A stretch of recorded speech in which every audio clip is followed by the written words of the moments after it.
The views and opinions expressed by presenters and guests are their own and do not necessarily reflect the official policy or position of Parasearch UK Radio or its affiliates and sponsors. Listener discretion is advised.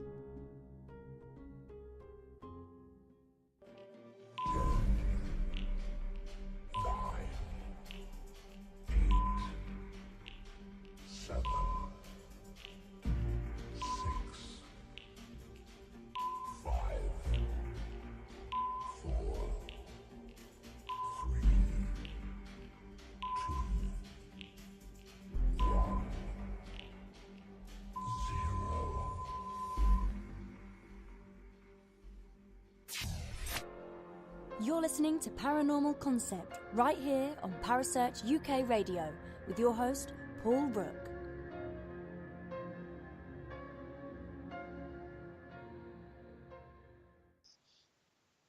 Good evening, everyone, and welcome to another edition of the Paranormal Concept Show. I'm your host, Paul Rook, and tonight I'm joined by the ever-lovely Kerry Greenaway. Hello, Kerry. Hello. Hello. Are you still poorly? I'm still poorly. But I'm alright. I'm here, so I apologise if I start coughing and spluttering and snotting. As long as you wipe it all up afterwards, it's fine. Yeah, You've got to leave the studio clean for other people. I was going to say, I'll try not to muck the studio up for everybody else. I'll take my tissues with me. Yeah, indeed. These computer viruses are evil, aren't they? Mate, seriously, this one's wrecking my internal systems, I tell you. I'm just glad I got over mine.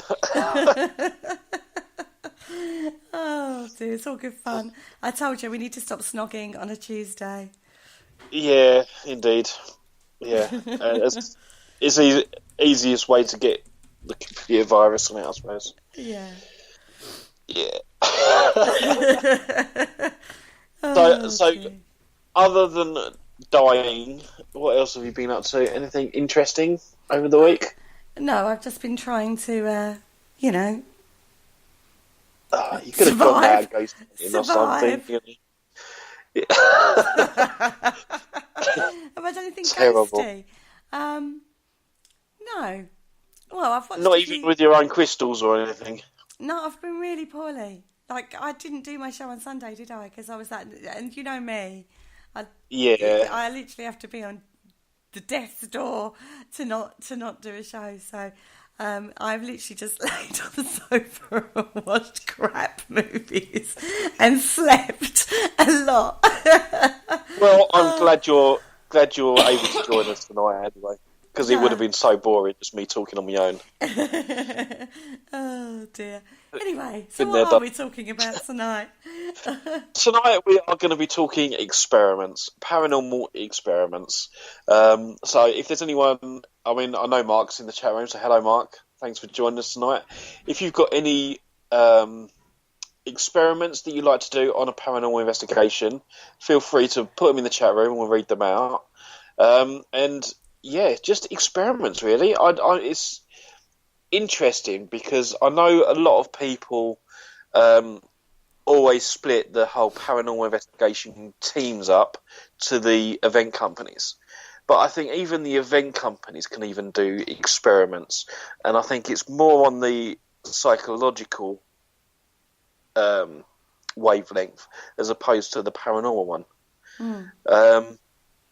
You obviously you've got groups of people there, so you could have like a Ouija board session and come up with an experiment to do with that Ouija board. For example, what I like to do or what I want to do in future events is to, before putting the board on the table, I want to have 4 volunteers who are going to do the experiment and then blindfold them and then guide their fingers to the planchette and then I'd obviously put the board down first and then see what they can get through that to see whether or not, because they're not going to be able to see the board. Yeah. So you can sort of rule out then the whole pushing thing to see whether or not it does actually work when people are blindfolded. Because short of like gouging their eyes out, which is a bit frowned upon, You can't do... Strange that. Isn't it? I wonder if that gets covered by your waiver. Yeah, I don't think you'd be covered on that one. It's like, there's the spoon. Off you go. The Ouija's always a controversial one to start with, though, isn't it? Because some people have no problems with it whatsoever. And some people are like, oh, no, scared, it's the Ouija board. I've never had any query, any worries with the Ouija board at all. But to give you an idea of how young it gets instilled in people, is like, do you remember I had your kit? Yep. I was doing an investigation one night with your kit, and it got dropped off, and it was on my dining room table while I was like working out how to use some of it. And the Ouija board was on the top. Yeah. And both my kids were like, Mum, why have you got that in the house? And I'm like, because it's a board and there's nothing wrong with it. Do you know what I mean? But they were both freaked out, and they've not watched horror movies. That's not something I've allowed them to do because I don't watch them, basically. And yeah. But it shows you how young that fear of that gets instilled at a really young age, a fear of a board with letters and numbers on it. Do you know what I mean? It's like, it's a very, very strange thing. And I was like, look, there's nothing wrong with it. It's not going to do anything. And then you start chasing them around the house with it. Well, I did threaten to do one. I did say, look, I'll demonstrate it to you if you want. And they were like, no, oh my God, no, and all this. But I think straight away when you get a Ouija board out with it, with a lot of people, there's an immediate fear factor. So already you've got a psychological thing going on with that. Yeah, indeed. You've already got that energy of fear. As I say, it's a psychological belief system set in place there in regards to that. Now, having used one many times, I understand what the psychologists say in regards to the idea motor effect, which is basically your body is creating the motion involuntary. Mm-hmm. You're not consciously making that motion on the board, but psychologically they say that your body is actually doing that. This is why I came up with the experiment, to try and test that theory. Mm-hmm. Because if they can't see the board, then they're still going to make these motions on the board, but it's going to be random rubbish. That's why it makes it interesting. But that's what makes the board so interesting, is what does come out from the motions on the board, where it stops on letters or numbers or whatever, and the answers to the questions. If you then blind somebody and you're still getting an intelligent word or a relevant number to the question you've asked, then surely that then leads on to a deeper questioning of what is going on with that. Yeah, and it is something these event companies can do, because it doesn't matter how many people are in the room, you've only got the 4 people on the board as such, with other people watching, so your energy could even be increased onto the board, if that makes sense. Yeah, I mean, I've seen it done upside down as well, where someone's actually blindfolded people but put the board upside down. So it added even more confusion into it. Now, I know the results on that night were completely incoherent. There was nothing logical whatsoever came out of that. But it's a difficult one, isn't it? Because if you turned it back upright and did the same experiment, would it still have been gobbledygook? I don't know, because they didn't continue. See, an experiment's only good if you try it in different ways. Yeah, that's it. And even, you've got to do the experiment more than once. You can't just go to a location and then do whatever experiment it happens to be. And if it comes back a complete fail, then you still got to go back and do it again and again and again. See how many times, if it does actually work or if it fails every time. Because that's part of science. I mean, you could do... you've got to be able to do a location more than once. and just keep going and doing the same experiments over and over. And again, that's something that event companies are very good at, because they tend to stick with the same experiments. No, that's true, but it's also worth noting that the better results come from a cohesive team rather than different sets of people. So if you've got a small team that have worked together for a long time, they do tend to get better results than a group that have never worked together before. But then it's interesting to compare the two results as well. Yeah. So I do think, event companies, although sometimes their experiments leave a lot to be desired, but sometimes if you get a good events company and they come out with good experiments and who, what, why, when, and answer all them questions, then, to me, I think that's just as valuable as, another paranormal team that are just solely for them, if that makes sense, Yeah. So I mean, they've both got their places. Oh, God, yeah. But I do think there's a difference, though. I do think there's a difference. Depending on what you're after out of it. It's always worth trying something new.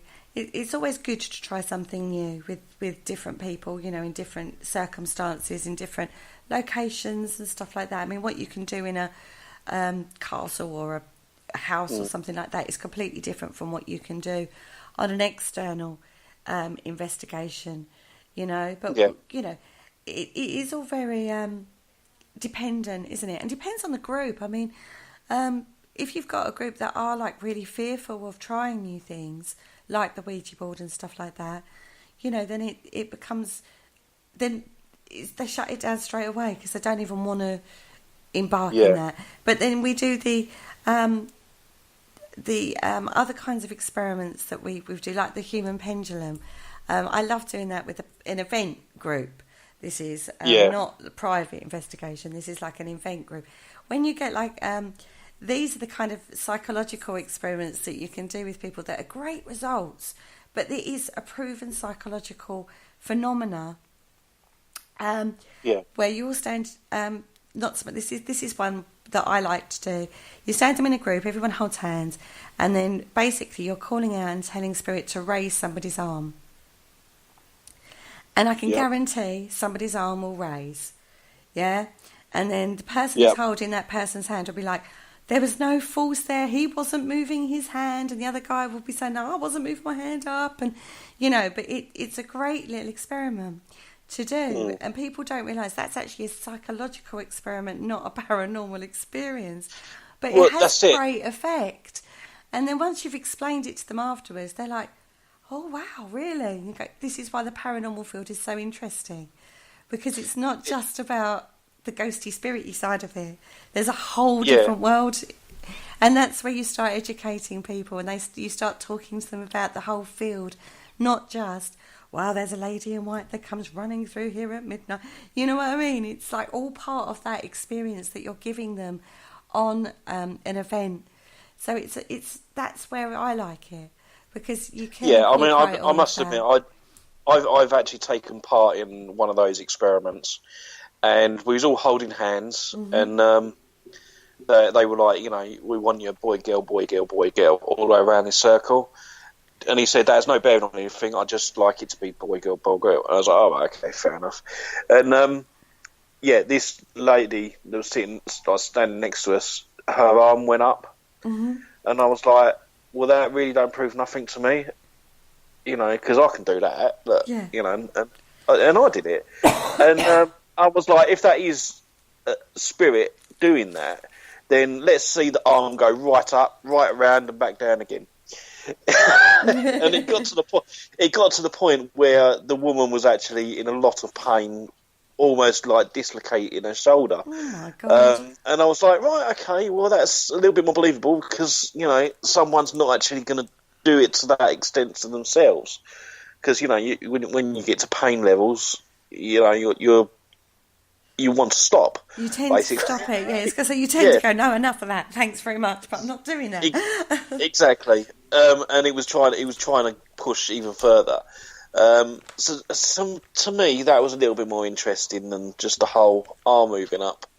It was a good experiment, though, and it did open people's eyes. It really did. It does. What's even more interesting is then once they've got their arm up, you go then, okay, well, come into the circle, and then you go, right, okay, you'll notice there's a definite difference in temperature in the centre of the circle. And people will go, yes, there is. There isn't. Yeah, but then there's that suggestion. Because it's all power of suggestion. It's all little things, and you're telling them what they should be seeing, feeling, hearing, doing. And it's all things like that. But then I say, once you've done the experiment, then it's about education. Then it's about explaining exactly what has actually gone on, and that was actually just a purely psychological thing. When we did the Human Pendulum, which is slightly different, where you've got one person in the middle, one person in front, one person behind, and you ask them to go into, basically put themselves into a chair and allow their body to move in regards to yes or no answers. It's a Human Pendulum. Yeah, there's different ways of doing it, but that's the way we do it when we're out and about. And we had Andy Mercer with us this particular night. And I wasn't part of this. Me and him were stepped right back. And I said, it's really interesting when you know it's a psychological phenomenon. And he went, yeah, guys, but what's really interesting, he said, it's the fact that we know it's a psychological reaction, but the answers to the questions are what's making it interesting. Yeah. He said that's where it becomes more interesting, because some of the things that were coming out, bearing in mind you're asking yes or no questions, so it is a little subjective, he said that's where it becomes more interesting. And that's from an actual psychotherapist. So he knows his psychology, and even he finds things like that quite interesting, the results that come off the back of that.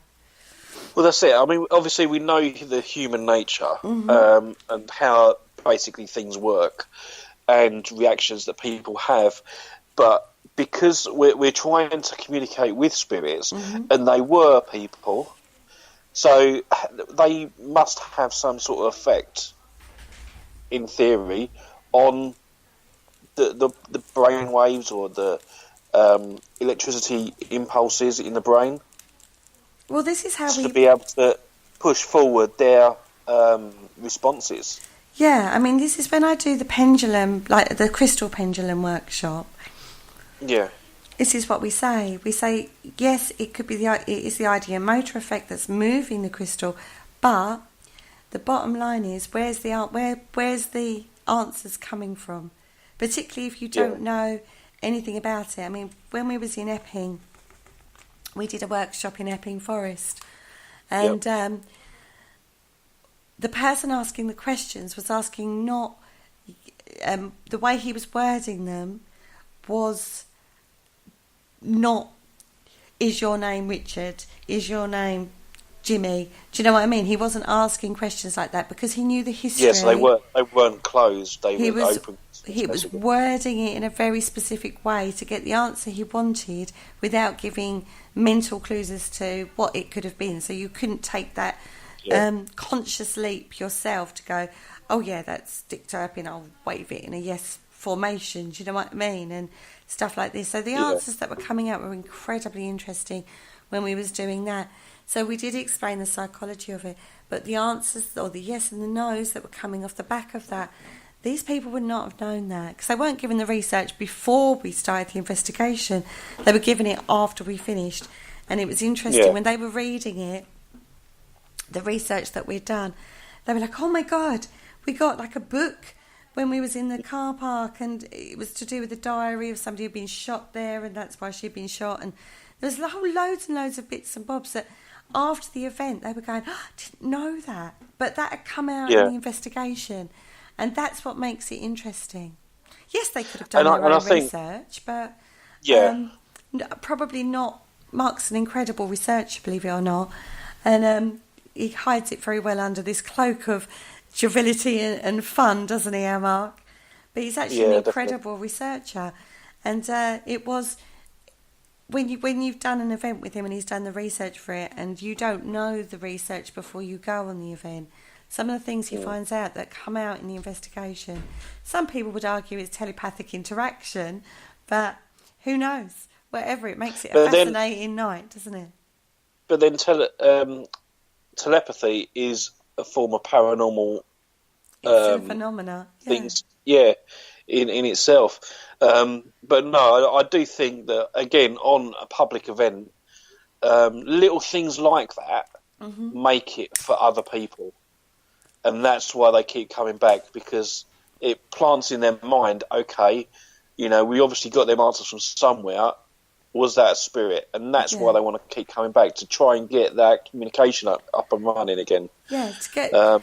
for whatever reason, we all started because there was that... We'd had an experience and we wanted to see the why, I suppose. Will it happen again? Is it just a fluke? Did I really experience it?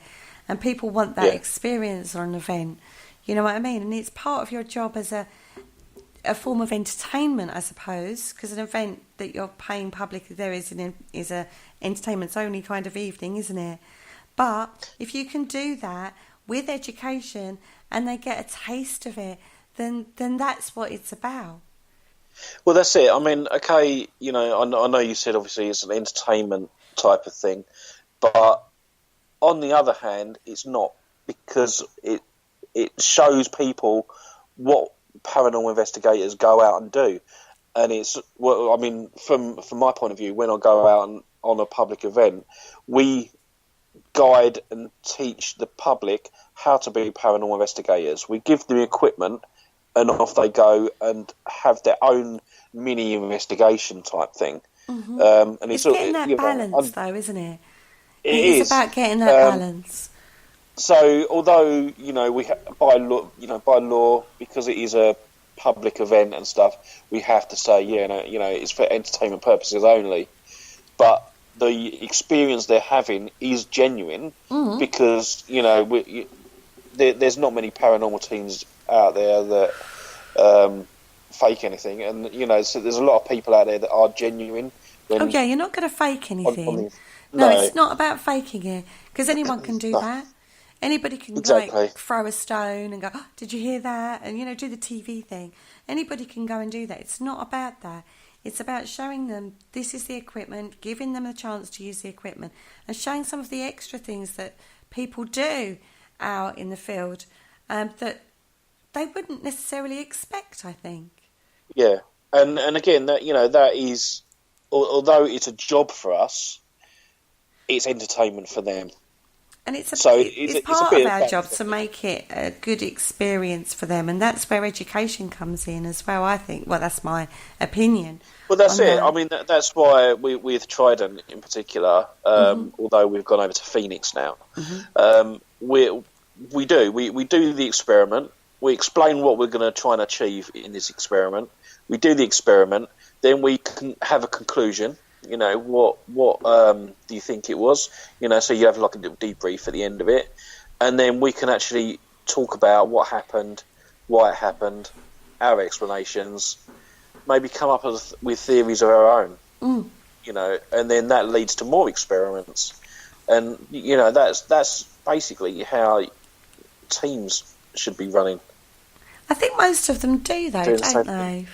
I mean, yeah, absolutely. You've got to see, it wasn't, I don't believe it was a public, I think it was Free Spirit Researchers went out, and Kelly J. Ellis, I shared it on the Parasearch group page, she's developed a hands-free Ouija.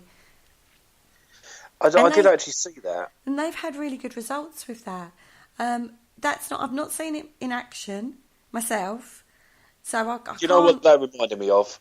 The hands-free Ouija, right? It reminded me of, Twister, and you get that big ball with the little arrow. Yeah. It just reminded me of one of them.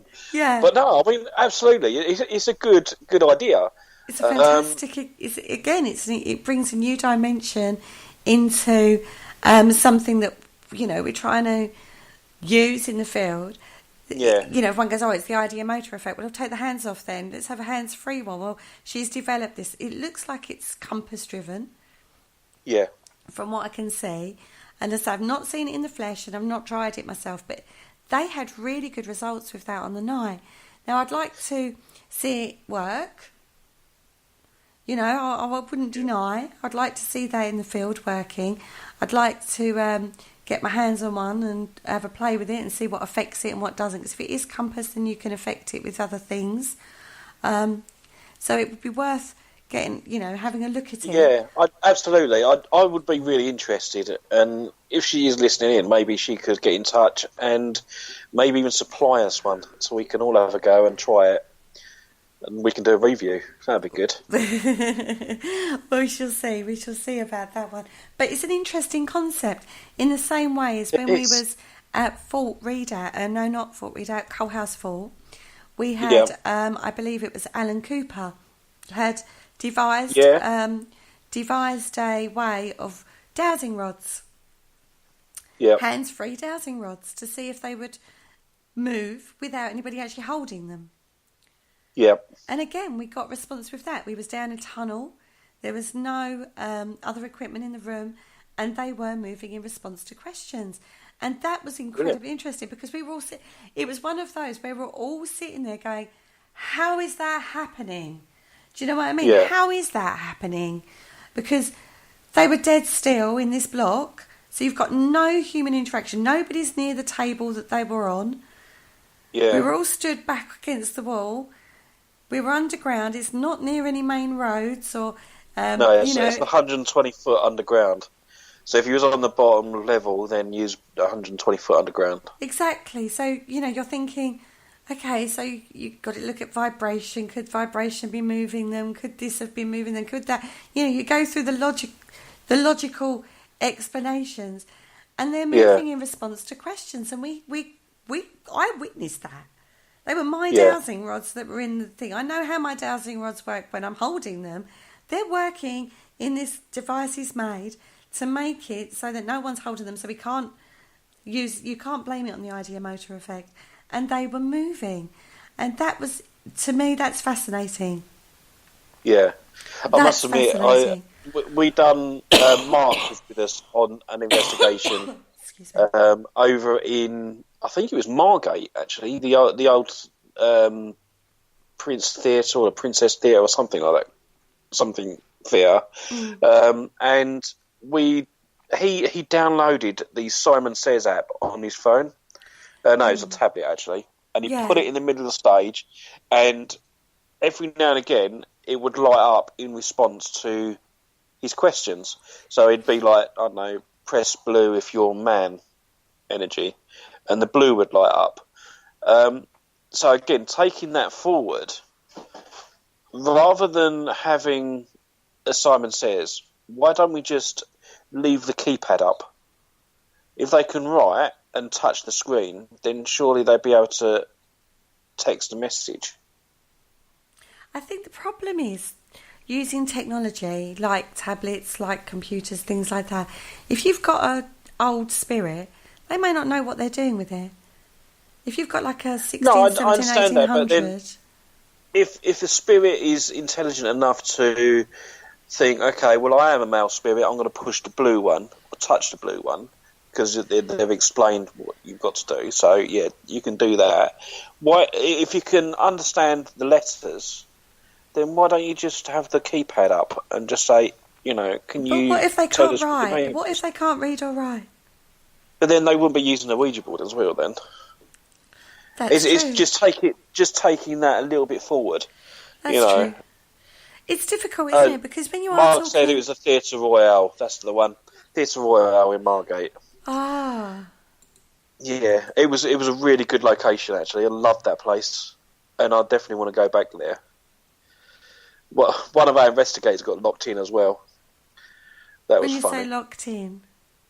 Well, we'd finished up and we all was ushered out. And I was the last to leave. And the guy locking up, he said, is everyone out? And because I was the last one in there, everyone had gone. I was like, I'm the last one out. So I went out, and just as the guy was about to put one foot into his cab, I got a phone call from one of our investigators. They'd gone into the toilet. Let me out! Yeah. Oh, so he'd He'd already put the safety curtain down and locked up all the doors and everything. And, yeah, he was just about to leave in the cab. Oh my God, could you imagine if he'd actually left? Jesus. Oh, that's bad, wasn't it? left in a haunted theatre, all by yourself, like freaking out because you're locked in. Mind you, that'd be awesome for most investigators, wouldn't it? Well, you've got a kit on you, so you'll be back in the morning. Yeah, see you later. Don't forget to record anything you get on camera and your voice record. Exactly. Go Facebook Live occasionally, just to let us know you're still alive. I mean, it is a working theatre, you know, and they have selective dates. So if anyone is interested in doing that location, just contact them, and then they will email you when they've got dates available. I'm constantly getting dates from them. So yeah, no, it's a good location, really good one. Yeah, it's one I'd like to do, to be fair. Yeah, cool. I might do it again. Yeah, we'll see. Yeah, do that for me. Just for me. But don't lock me in. I don't like that. We won't lock you in. We'll make sure you've gone first. I'll tag everyone with numbers, I think. And count them out. Like the old you do with the numbers on the BM kits. School trip, kicking people out the door. That's it. Oh dear. I have to do that. Oh, yeah, indeed. Okay, so how about the SB7 or SP7? The Spirit Box. Spirit Box. When I went to, I think it was the Norwich Puppet Theatre, the team there, it was really good, and they basically had a sheet of paper with just the normal questions on, like, what's your name, how did you die, how old are you, what year is it, stuff like that. And they would read the question out and have the ghost box going, spirit box, and we just had to write in the answer that we heard. And it was quite interesting that some people heard the same thing, and I mean, not everyone heard the same thing, but there was like 4 or 5 that would pick up on the same stuff. I mean, that was quite interesting. I mean, I know we were talking about audio pareidolia in the so I think that the ones that were different, I think for them it might have been a case of audio pareidolia with what they heard. But is there something else in the fact that there was 4 or 5 people hearing the same thing? I think, see, the problem I have with all that kind of tech is I really do fall back on things like audio pareidolia and stuff like that on those. I think the most interesting experiment I've heard regarding using EVP or audio equipment was one that Brian J. Cano was using or doing, where they all focused on one word.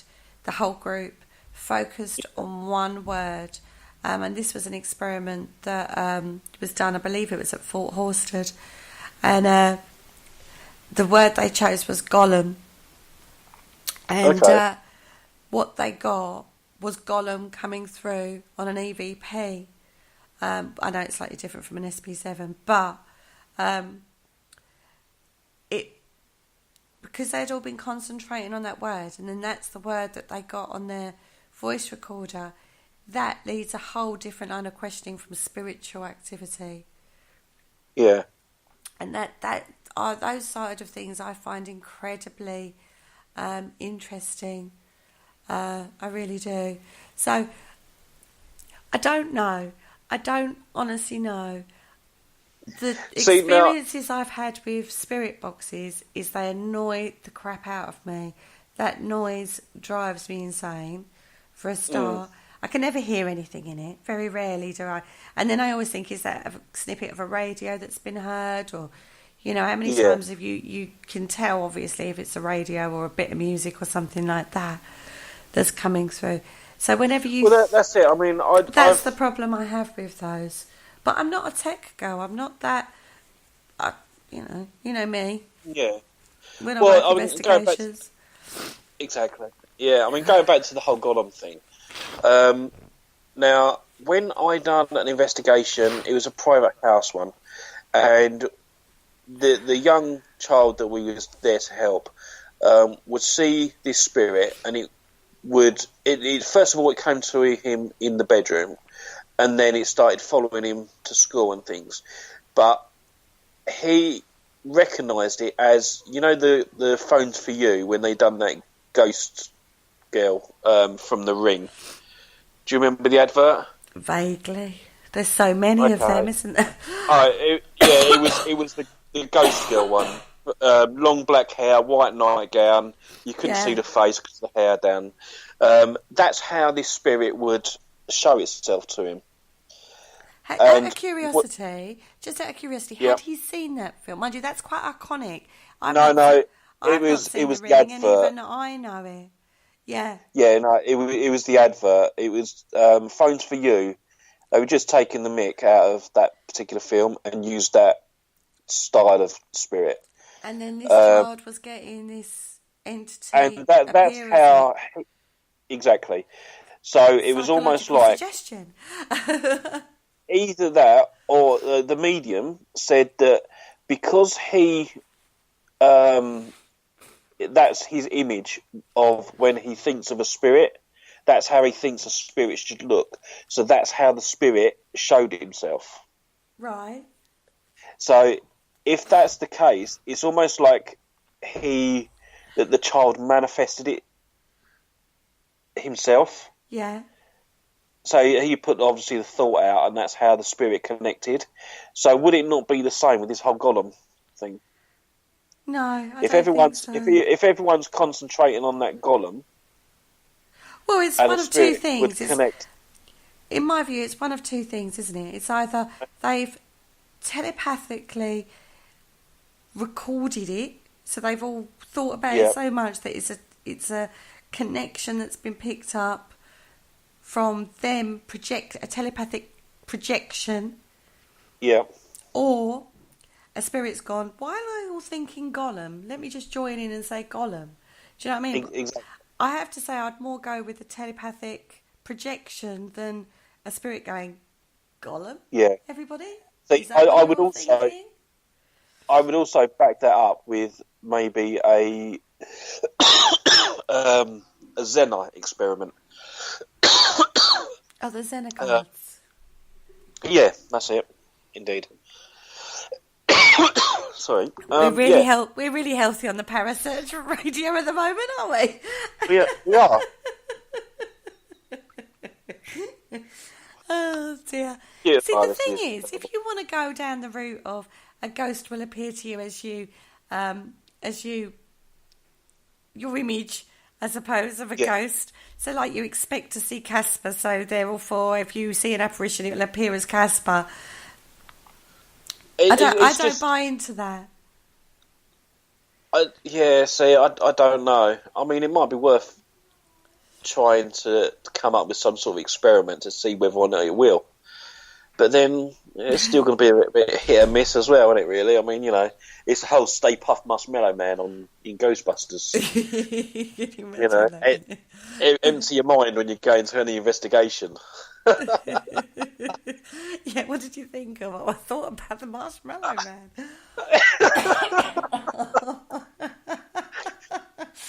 Oh dear, it is one of those, isn't it? We're never going to know, really. But going on with what Mark has said in the chat room regarding ghost boxes, is that you could never validate the responses you get. So whilst the output can be interesting in the same way as what we've talked about with Ouija board responses or the human pendulum responses and stuff like that, it is kind of worthless as evidence alone. It's difficult, isn't it? It is, absolutely. But I still think, you know, that as an experiment, it's worth doing, just simply on the basis, you know, you can prove that there is audio pareidolia. Pareidolia. Pareidolia, that's the one. It's getting late now, I'm tired. I know, but don't forget, we also have visual pareidolia as well as audio. So, like, we've talked about this before, about how unreliable your ears and your eyes are. So, like, when we talk about, like, a shadow or a mist. This is a favourite one. I saw a green mist or a red mist, or one area of the room is growing darker and stuff like that. It's a known physiological response to your eyes reacting to the light conditions and it fluctuating on your cornea and stuff like that. And then the same happens with your ear when you all of a sudden you've gone from a noisy hub room where you're all talking, laughing, drinking coffee. You then go into a dead quiet room. Your ears are adjusting all the time, and they're unreliable. Well, that's it. I mean, and again, you can come up with experiments to try and test to prove it either way, or even maybe not just prove it, but to make it more interesting. Yeah. So I like the one where if you've got a group of people in a room and one person will go, "Did you hear that?" And then everyone's like, "Go," oh! And then even if they haven't heard it, you'll have other people go, "Yeah, I heard it." Absolutely. I've had that at Cold House Fault. Yeah. But or if you get one person who freaks out, it's almost like a Mexican wave through the group. It's sort of like it is contagious almost, and you're stood back and you're looking at it going, it's a known psychological thing. It's a known thing. It's there is a name for it and I can't think of it at the moment, but it is. It's like a Mexican wave that goes through the group. You see on the TV shows when a vet starts running, the girls behind her probably haven't heard or seen anything, but then they start screaming and running as well because she is. But then I think, I mean, that sort of thing is the whole fight and flight response. Yeah. If someone is that much scared of whatever's happened and they instantly, start swearing and go, right, I'm off running, most people would have the same response. Or if you're walking down the road, right, and someone come running up to you and is like, "Quick, get out of the way," sort of thing, that's your response. You go out of the way, or even follow them running away from something. Well, there's a well-known video that went viral on the socials, and it's nothing to do with the paranormal. It's just a bloke running down the street, and he keeps looking back behind him and running, and then it's just all it's called is run, and then the amount of people that start running with this guy is like running away from something, and this bloke's not running away from anything. He's just acting like he's being chased, and that's it. So funny. It's the same thing. I mean, there was one that makes me laugh actually. It was a guy. He dressed himself up as an Arab, and he had a backpack. And all he would do is run up to groups of people and throw them the backpack and run away. People are cruel, aren't they? But obviously then you've got the fight and flight response and everyone runs away from the bag. Oh, well, I would. I'll be honest with you, under those circumstances, someone threw anybody threw a backpack at me. Exactly. It's the same sort of thing. So that's sort of what that is. And you was talking about the hysteria effect, wasn't you? Yeah, that's it, yeah. Yeah. Again, it's a well-known psychological phenomena that happens when you get groups of people together. It's funny, isn't it? It's a funny old world, this world. People do. They tend to copy. They like patterns and copy other people. There was a quite famous experiment quite recently, actually, that they had a waiting room set up as a surgery, and every time I think it was a light or a buzzer went off, they would stand up. Yeah, and it was just this person first of all, and then someone else came in. A member of the public didn't know what was going on, and then they started copying them and doing the same. In the end, they had like a whole waiting room full of people doing the same thing that didn't know anything. Didn't have a clue why they were doing it. Yeah, they just were copying this person. Yeah, exactly. People are like sheep. They really are. It does show that. It does show the sheep mentality of people, though, doesn't it? It does, absolutely. It's a little scary. Oh dear. But going back to experiments in the field. I mean, I have to say, when you said we were going to do this, I was looking more at. I looked at the Phillips experiment and I looked at the skull experiment again, stuff like that. I looked at sort of like the bigger kind of experiments that have been done than the paranormal investigation experiments that we do when we're out and about. But I do think it's interesting, the psychology behind it, and that's actually what I find really fascinating, is that side of it, when you get a group of people that come onto these investigations. I mean, when they first arrive, first question is, who's done one of these before? You'll always get one or two that have, and then you'll get a couple, who's nervous, who's frightened, you know? And I think the first ever investigation I did before I got into the field, before I knew anything at all, we were all like, me and my group of mates were all laughing and joking. We did that at Avenue House, actually, which Penny spoke about last week. And they took the ones that were most scared and put them in the cellar. And it was like, we were all like, oh my God. And then all my friends were like, well, you wanted to do this, so, we're only here because of you. So, like, you go down the tunnel on your own. Thanks, everybody. I'm wearing my best boots for this. I don't want to go down a dark tunnel. It's really... But you loved it, really. I loved it, well, obviously, because I got into the field properly after that. So, yeah. I did. I loved every minute of it. Well, I mean, again, that's the beauty of the whole event side of things. Yeah. So I mean, people get slated on the event company side, left, right, and centre for different reasons. But at the same time, it's not all that bad as some make out. I had a great night. I do. Even when I'm doing an event, now I do it as a host, obviously, for your company. And I love it because you get to meet new people, for a start, who've got similar interests. That's first and foremost. They're there because they've, for whatever their own personal reasons are, and you get to meet these people. Secondly, you're providing, you're doing what you love to do, which is investigate. You know, no one's collecting data. We're not talking serious investigation. That's a different ballgame completely. But it's a time where you just get to relax and enjoy an investigation and play with your K2s, even though you know the truth behind the K2s, and play with your pendulums and play with your, and just enjoy it for what it is. You've got that knowledge. You know the research. You're not going in completely blind and completely idiot. You're not an idiot on the investigations. You're providing a fantastic experience, but you're then backing it up with knowledge.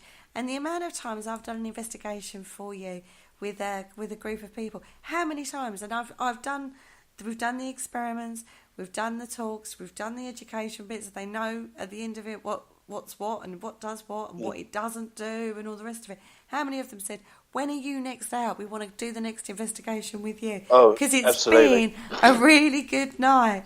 And they loved every minute of it. And it's about providing that experience along with education.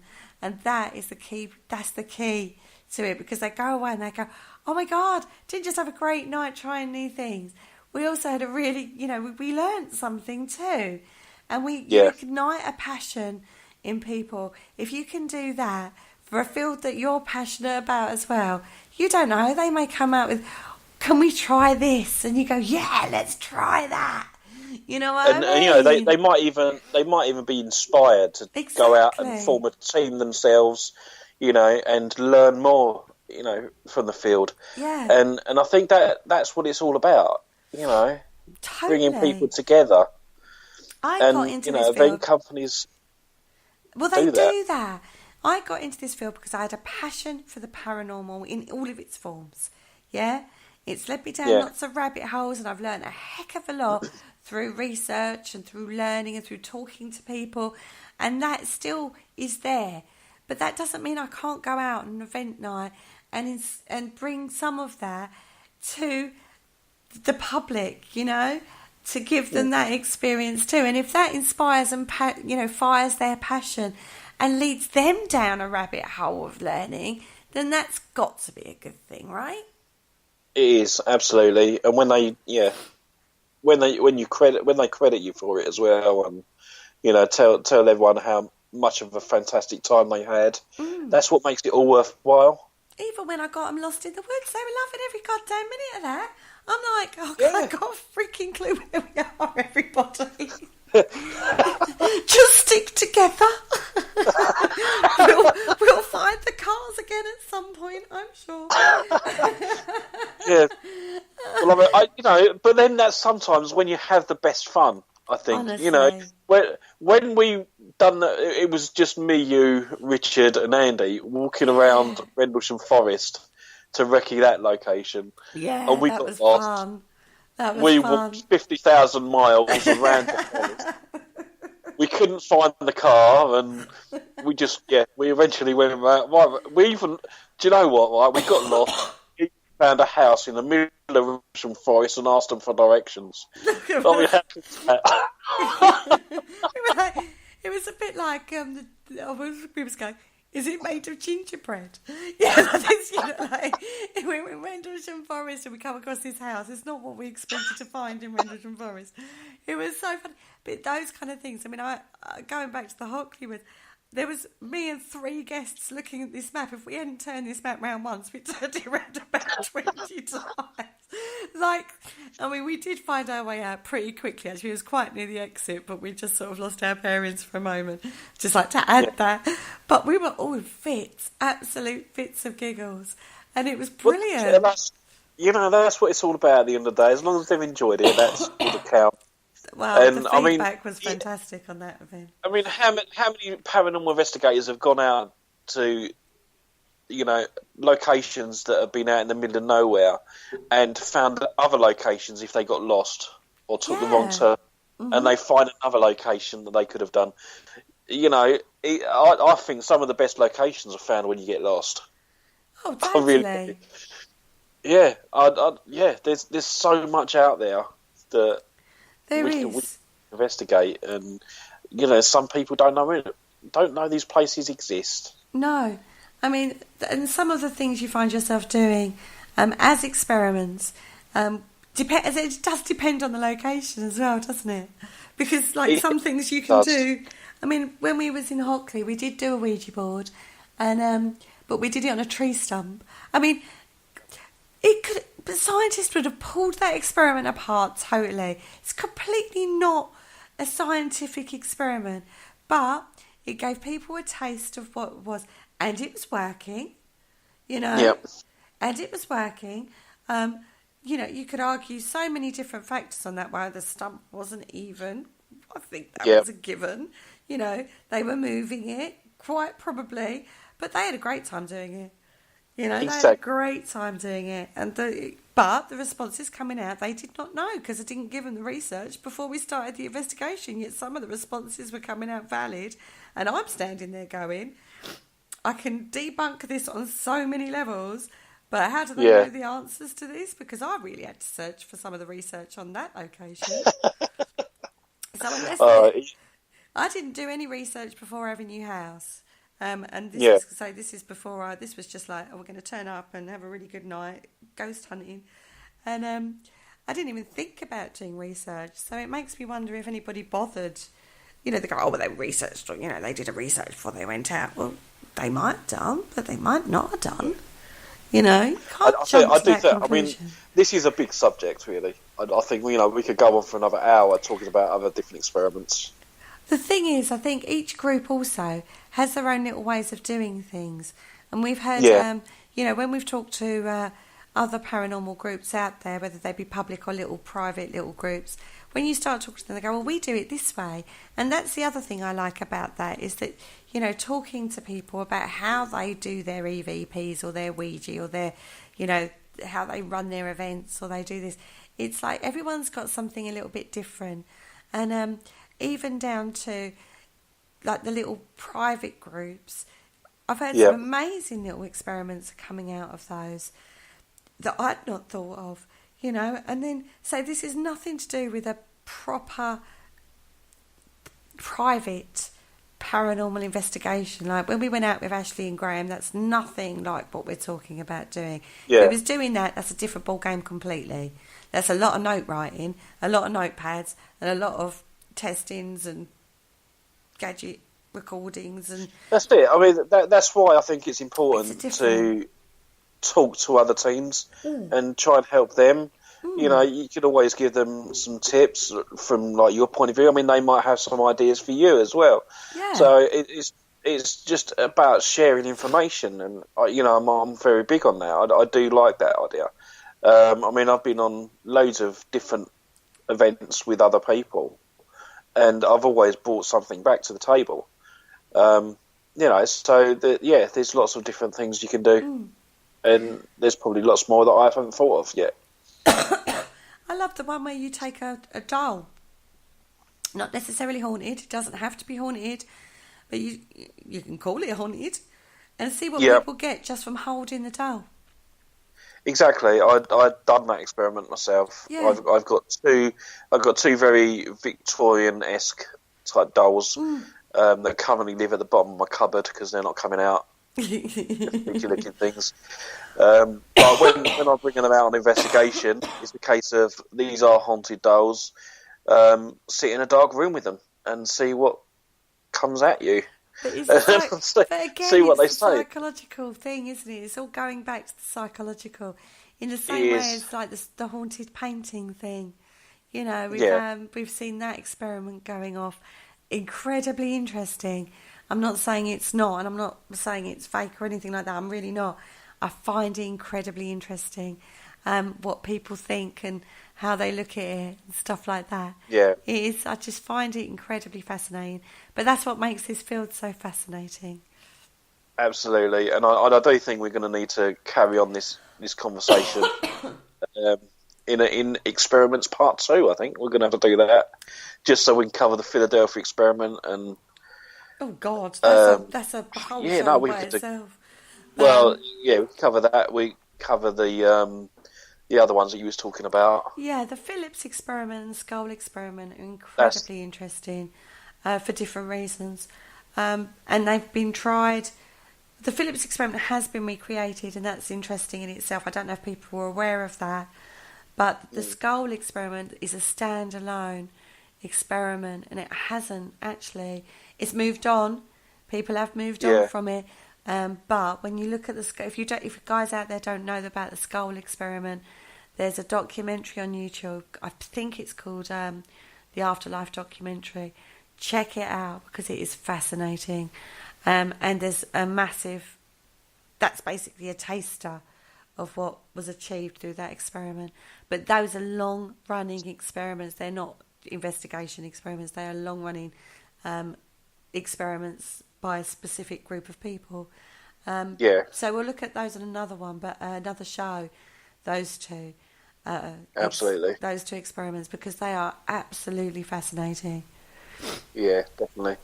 But now we have actually come to the end of the show. Oh yeah, it's gone really quick tonight. It has. Yeah, it's been good. So what's coming up in the following week? Right, on Wednesday, tomorrow, that is. Penny is in the studio. She's talking all about the Missouri State Penitentiary. I don't even know who she's talking to. I've been that slack this week on who's doing what, I'm afraid. Yep. Now, on the Spectral Zone, now I do know who's on this one. This is Karen Besant and CJ Simmons is on with Kaz. Awesome. On Thursday. We love them too. They're brilliant. Talking about paranormal location management. Ooh, cool. So, because they run Jamaica Inn, don't they? They do, yeah. They run. I can't remember what team that is, though. I don't know what they call. Is it just the Jamaica Inn paranormal team? I think so, but Kaz will ask them, I'm sure, on Thursday. Yeah. And then on Sunday, myself and Claire have got Lisa Michaels back in the studio. We're going all about our intuition and manifestation again. We're on that road again on Sunday because we love a bit of that. Excellent. And if I feel better, I might even do a pop-up. Ooh. But it might be Saturday because I'm out Saturday. Looking at my diary. If I'm well enough. Paranormal investigation? No, it's a wedding anniversary. Oh, okay. Fair enough. Nothing that interesting. Don't forget, guys, there is currently running on the Parasearch Radio group page a competition. There's a couple of books up for grabs this time. Due to the wait, I'm afraid it's only open for the UK contingency. Don't worry, I will be launching a competition very soon that everybody can enter, no matter where you are in the world. But this one's just for the UK because of the weight and postage, basically. So don't forget, go over there, just comment your name if you want to be part of that competition and for a chance to win those. Excellent. So all that's left is for me to say thank you, everybody, for joining us in the chat room. And if you're listening as a podcast, thank you very much. And listen to all the other shows in the week. They're going to be brilliant, I'm sure. And it's good night from me. And it's good night from me. Thank you for listening. Don't forget to join us for more shows throughout the week. Find us on Facebook, Twitter, and the World Wide Web to keep up to date with all the shows right here on Parasearch Radio.